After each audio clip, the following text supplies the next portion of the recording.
राधे राधे। जय श्री कृष्ण। भगवान श्री कृष्ण का उपदेश, जो मुख्य रूप से भगवद गीता के रूप में प्रस्तुत है, न केवल धार्मिक और आध्यात्मिक दृष्टिकोण से महत्वपूर्ण है, बल्कि जीवन के हर क्षेत्र में मार्गदर्शन देने वाला है।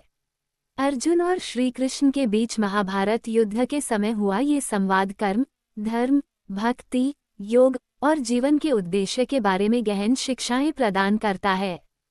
महाभारत के युद्ध में कौरवों और पांडवों के बीच संघर्ष प्रारंभ होने वाला था। युद्ध के मैदान में अर्जुन ने जब अपने सगे संबंधियों, मित्रों और गुरुओं को देखा तो उनके मन में युद्ध के प्रति संशय उत्पन्न हुआ। अर्जुन को ये लगा कि इस युद्ध में विजय प्राप्त करने का कोई अर्थ नहीं है, क्योंकि इसमें उसे अपने परिजनों का वध करना पड़ेगा। वे कर्तव्यों और भावनाओं के बीच उलझ गए। यही वह क्षण था जब अर्जुन ने अपने सारथी भगवान श्री कृष्ण से मार्गदर्शन मांगा। अर्जुन का संशय और मोह उस स्थिति का प्रतीक था जहां व्यक्ति अपने कर्तव्यों और भावनाओं के बीच असमंजस में पड़ जाता है। उन्होंने श्री कृष्ण से कहा कि उन्हें युद्ध करने का कोई कारण नहीं दिख रहा, क्योंकि अपने ही परिजनों की हत्या करके वे किस प्रकार सुखी हो सकते हैं। अर्जुन का यह मानसिक संघर्ष किसी भी व्यक्ति के जीवन में उत्पन्न होने वाले नैतिक दुविधाओं का प्रतीक है। कृष्ण का पहला उपदेश, आत्मा और शरीर का भेद। श्री कृष्ण ने सबसे पहले अर्जुन को आत्मा और शरीर के बीच के भेद को समझाया। उन्होंने कहा कि आत्मा अमर है और यह न तो जन्म लेती है, न ही मरती है। शरीर नश्वर है, लेकिन आत्मा अविनाशी और शाश्वत है। मृत्यु केवल शरीर का अंत है, आत्मा का नहीं। इस ज्ञान के माध्यम से श्री कृष्ण ने अर्जुन को ये सिखाया कि मृत्यु से डरना या दुखी होना व्यर्थ है, क्योंकि आत्मा सदा जीवित रहती है। कृष्ण ने कहा, न जायते म्रियते वा कदाचिन नायं भूत्वा भविता वा न भूयः अजो नित्यः शाश्वतोय पुराणो न हन्यते हन्यमाने शरीरे। अर्थात आत्मा न जन्म लेती है, न मरती है और न ही कभी समाप्त होती है। ये सदा के लिए है और शरीर के नष्ट होने पर भी इसका विनाश नहीं होता। श्री कृष्ण ने अर्जुन को सिखाया कि अपने कर्तव्य का पालन करना मनुष्य का प्रमुख धर्म है। उन्होंने अर्जुन से कहा कि युद्ध उनका धर्म है, क्योंकि वे एक क्षत्रिय हैं और अपने धर्म से विमुख होकर वे अधर्म कर रहे होंगे। कृष्ण का सबसे प्रसिद्ध उपदेश निष्काम कर्म के सिद्धांत पर आधारित है, जिसमें उन्होंने कहा कि व्यक्ति को फल की चिंता किए बिना अपने कर्तव्य का पालन करना चाहिए।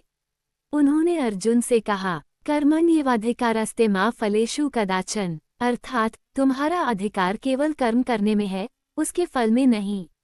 ये सिद्धांत किसी भी कार्य को पूर्ण निष्ठा और समर्पण के साथ करने की शिक्षा देता है, लेकिन उसके परिणाम से आसक्त नहीं होने की।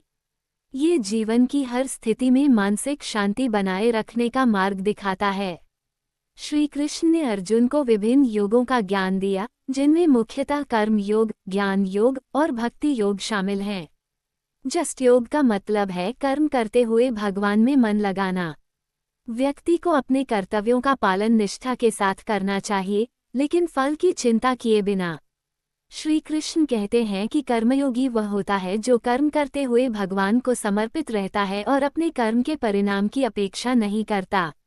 ज्ञान योग वह मार्ग है जो आत्मा के वास्तविक स्वरूप का ज्ञान प्राप्त करने से प्राप्त होता है। इसमें आत्मज्ञान और विवेक द्वारा संसार की असारता और ईश्वर की शाश्वतता को समझा जाता है।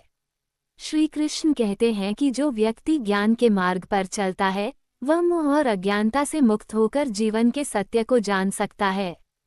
भक्ति योग सबसे सरल और सुंदर मार्ग है, जिसमें भगवान की भक्ति, प्रेम और समर्पण प्रमुख होते हैं। श्री कृष्ण ने अर्जुन से कहा कि जो व्यक्ति मन, वचन और कर्म से भगवान की भक्ति करता है, वह जीवन के सभी बंधनों से मुक्त हो जाता है। श्री कृष्ण का प्रसिद्ध वचन है, सर्वधर्मान् परित्यज्य मामेकं शरणं व्रज।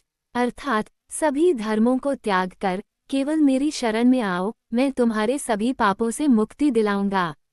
ये संदेश भक्ति के महत्व को दर्शाता है, जिसमें व्यक्ति ईश्वर में पूर्ण रूप से समर्पित होकर अपने कर्तव्यों का पालन करता है। भगवान श्री कृष्ण ने अर्जुन को ये भी बताया कि यह युद्ध धर्म और अधर्म के बीच का संघर्ष है। कौरव अधर्म के प्रतीक हैं, जो केवल स्वार्थ और अहंकार के वशीभूत होकर दूसरों को पीड़ा पहुंचाते हैं। दूसरी ओर पांडव धर्म और न्याय के पक्षधर हैं, जिनका कर्तव्य है अधर्म को समाप्त करना और न्याय की स्थापना करना। श्री कृष्ण ने ये भी कहा कि जब जब पृथ्वी पर धर्म की हानि होती है और अधर्म का प्रसार होता है, तब तब ईश्वर विभिन्न रूपों में अवतार लेकर संसार की रक्षा करते हैं। यदा यदा हि धर्मस्य ग्लानिर्भवति भारत, अभ्युत्थानमधर्मस्य तदात्मान सृजाम्यहम्। अर्थात जब जब धर्म की हानि होती है और अधर्म का उदय होता है, तब तब मैं अवतार लेकर धर्म की स्थापना के लिए आता हूँ।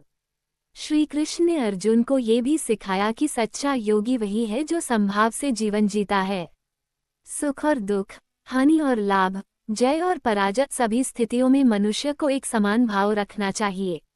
ये समत्व योग का सिद्धांत है, जिसमें मनुष्य को बाहरी परिस्थितियों से विचलित हुए बिना अपने कर्तव्य का पालन करना चाहिए।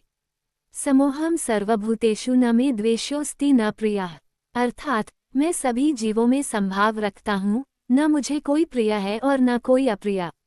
ये दृष्टिकोण व्यक्ति को जीवन के हर अनुभव को समान रूप से स्वीकार करने की क्षमता प्रदान करता है और उसे मानसिक संतुलन में रहने की प्रेरणा देता है। श्री कृष्ण का अंतिम और सर्वोच्च उपदेश मोक्ष के मार्ग पर केंद्रित है। उन्होंने कहा कि जब व्यक्ति अपने कर्मों का त्याग करके पूर्ण रूप से ईश्वर में समर्पित हो जाता है, तब वह संसार के बंधनों से मुक्त होकर मोक्ष प्राप्त करता है। मोक्ष का अर्थ है जन्म मृत्यु के चक्र से मुक्ति, और यह आत्मा की परम शांति और ईश्वर के साथ एकत्व की अवस्था है। श्री कृष्ण के उपदेश केवल अर्जुन के लिए ही नहीं थे, बल्कि यह पूरे मानव समाज के लिए एक अमूल्य धरोहर है। उनके उपदेशों में जीवन के हर पहलू कर्तव्य, धर्म, योग, भक्ति और मोक्ष के बारे में गहन शिक्षाएं समाहित हैं।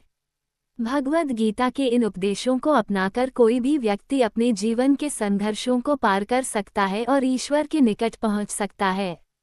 श्री कृष्ण ने ये संदेश दिया कि जीवन में सही मार्ग पर चलते हुए कर्तव्यों का पालन करना ही सबसे बड़ा धर्म है, और इसका परिणाम ईश्वर की कृपा और मोक्ष के रूप में मिलता है।